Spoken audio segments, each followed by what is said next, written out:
Makanya tadi saya berpesan, besarkan dulu negara kita, kuatkan dulu negara kita sekuat Amerika, baru kita bisa menolong saudara-saudara kita.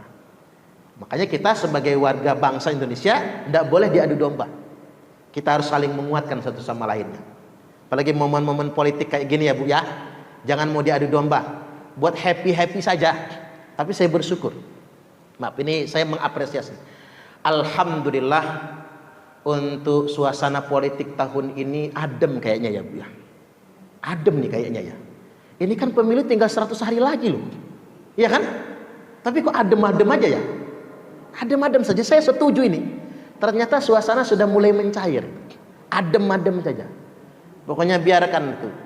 Yang gupek biarin orang politik aja Bu, kita mengaji aja pokoknya. Ibu-ibu rumah tangga urusin aja rumah tangga. Nggak usah pening lagi. Kalau ada di grup WhatsApp ngeyel betul ya Bu, nyuruh kita milih calon A, calon B, calon C, ya iyain aja. Atau nggak usah dikomentari daripada ribut, kan begitu ya? Iya iyain aja. Tapi saya sudah menganalisis Bu, keliling kemana-mana ini lebih adem dibandingkan 2019. 2019 tukang becak begocoh Bu, begocoh. Para tukang becak itu siapapun yang menang presiden dia tetap jadi tukang becak kan? Tetap susah juga hidup dia kan begitu. Ngapa dia masih begocoh?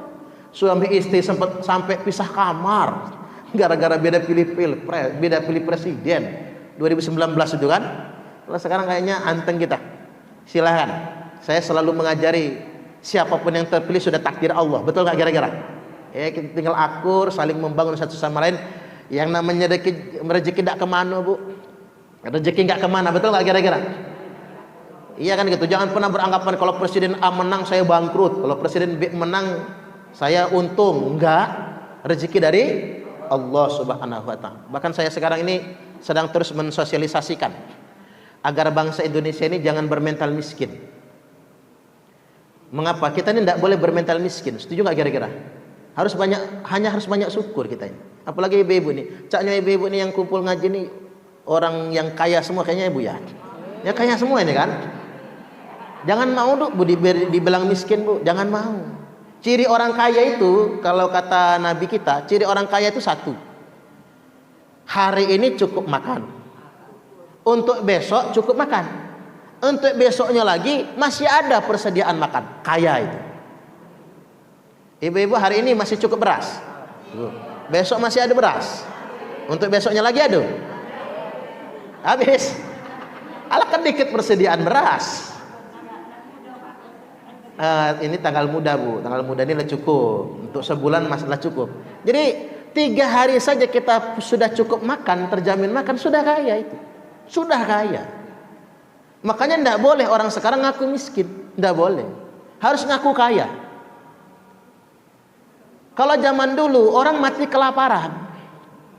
Kalau zaman sekarang yang mati kelaparan itu pasti ada sebab. Kayak yang ada beritanya ya Bu, sudah 2 kasus ya. Mati kelaparan dalam rumah. Padahal mobil ada, motor ada. Nah ini harus dipelajari apa sebab. Bukan karena tidak kebeli beras, bukan. Tapi karena ada sebab, mungkin dia ikut aliran tertentu misalnya. Tapi orang mati kelaparan hampir nggak ada sekarang. Tapi yang sekarang banyak mati kekenyangan. Iya Pak ya?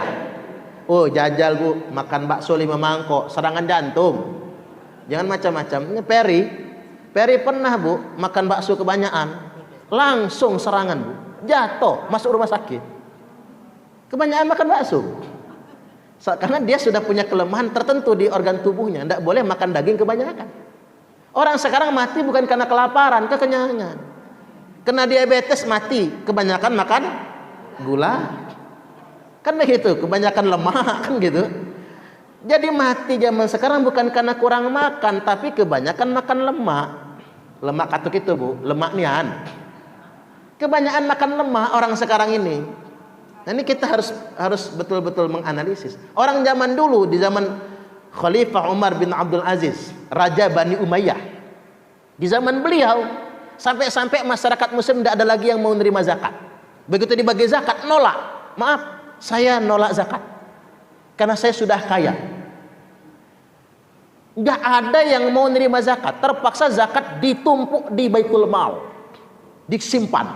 Gara-gara orang nolak semua. Padahal mereka nggak punya TV, nggak TV, nggak punya mobil, nggak punya motor, kamarnya tidak ber-AC, ya belum ada juga soal zaman itu. Mereka hidup sederhana tapi mereka kaya. Nah zaman sekarang nggak dapat BLT, nggak dapat bansos, ngamuk. Padahal sugih.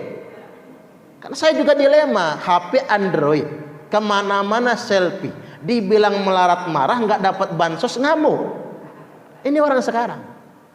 Oh kalau gayanya itu muka glowing, skincare, baju ganti-ganti, hari ini kuning, hitam, kan begitu. Besok pengajian ganti hijau, besok lagi pengajian ganti biru, besok lagi pengajian ganti merah marun, ganti tiap hari. Ganti tiap hari. Kalau manggil kawan itu apa? Besti. Besti. Kan ada Bu, grup sosialita, ibu-ibu sosialita yang arisan itu kalau manggil kawannya Jeng. Jeng. Hari ini arisan tempat siapa, Jeng? Di rumah Jeng Astuti. Jang jeng jang jeng jang jeng jang jeng. Orang sekarang tuh begitu, gayanya sosialita setinggi langit, tapi masih suka dengan subsidi. Jadi ini penting yang harus kita garis bawahi. Walaupun memang kita juga mengingatkan pemerintah di atas, ya kewajiban pemerintah itu memperhatikan rakyat, betul. Jangan sampai pemerintah kemudian melalaikan rakyatnya, hanya memperkaya diri mereka saja. Itulah penyakitnya Bu ya, kalau sudah kekuasaan itu banyak orang berkuasa, ujung-ujungnya memikirkan memperkaya diri saja. Itulah aku kan sering nyampaikan, ngejar dunia ini tidak ada habisnya. Seperti minum air laut, makin diminum makin haus, makin minum makin asin, makin diminum makin pahit. Itulah dunia ini, tidak akan pernah ada puasnya. Sama dengan jabatan. Kalau jabatan cak itu buruk, jabatan itu nyandu. Bukan hanya orang, termasuk aku Bu, kalau dapat jabatan pasti nyandu, pengen lagi dan pengen lagi. Udah jadi bupati pengen jadi gubernur, udah jadi gubernur pengen jadi presiden, sudah jadi presiden anaknya yang ganti nak jadi presiden juga. Manusia itu nggak ada puasnya, nggak ada puasnya, capek dewe. Kalau ngejar dunia itu begitu, nggak ada puasnya, ujung-ujungnya hambar dengan sendirinya. Pada akhirnya begitu. Baik.